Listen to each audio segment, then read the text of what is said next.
Hello? Anyone here?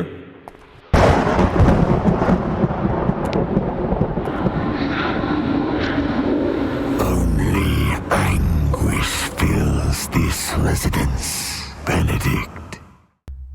Hey guys, welcome back to Game or Pass, the series where I take a random game from Microsoft's Game Pass collection and play it for as long as I can stomach to make a simple verdict: Game or Pass. This is what I've been looking for. He who seeks does not err. This time I'll be checking out The Last Case of Benedict Fox, developed by Plot Twist and published by Rogue Games. Essentially a Lovecraftian Metroidvania, the game dives into a world of secret organisations, rituals and murder as you explore the memories of victims to search for clues alongside your demonic companion.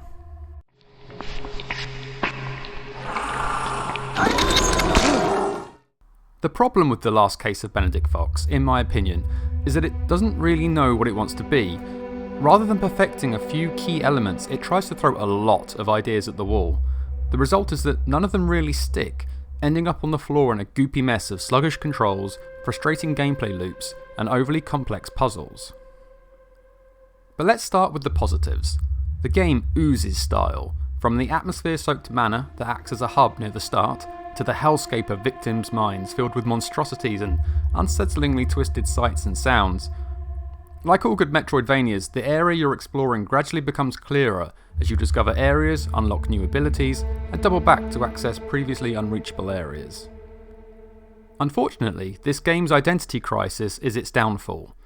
Benedict Fox is a detective, so the game has plenty of puzzles. The problem is that they tend to be bafflingly complex with unclear solutions. I solved this puzzle just by trying the keys in different places. Maybe that was intentional, but it felt lazy, much like my brute force attempt to solve it.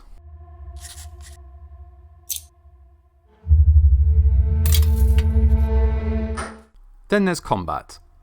Drawing inspiration from similar games such as Hollow Knight, Benedict can heal himself slowly over time by drinking from a very limited pool of miracle water. This is all well and good, but our demon-allied detective can only take a few hits from the various nasties before being banished, hurtling you back to a checkpoint anchor and forcing you to traipse across the landscape once more to get back to where you were.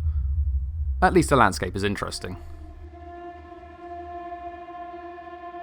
Now, I know the game may well be adopting the hard combat is rewarding combat and get good mentality that Dark Souls has made mainstream, but the problem is that the difference between difficulty levels is almost insulting. After struggling to deal with the game's first major boss, I decided to drop the difficulty level in order to push through as much of the game as possible. On this lower setting, the boss essentially rolled over and let me kick it to death, which was immensely unsatisfying.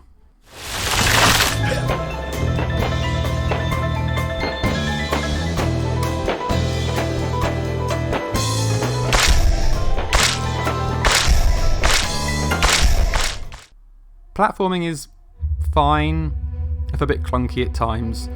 Once you unlock the double jump, it becomes a bit better, but even then it can still be wildly inconsistent.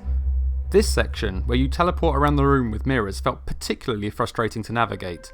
The double jump uses a purple indicator to mark where a double jump will work, yet frequently, much to my frustration, it did not. So, verdict time.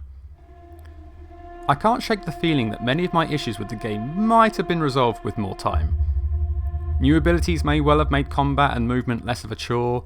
Solving a few puzzles around the home may have started to piece together other clues. Maybe the tattoo mechanic that I accessed right at the end of my playtime would have added more intrigue. But ultimately, the whole point of this series is to say whether I want to keep playing the game after trying it for a few hours. And unfortunately, I have no interest in continuing. The Last Case of Benedict Fox just didn't do enough to convince me that it was worth investing more time in, so I'm afraid it gets a pass rating.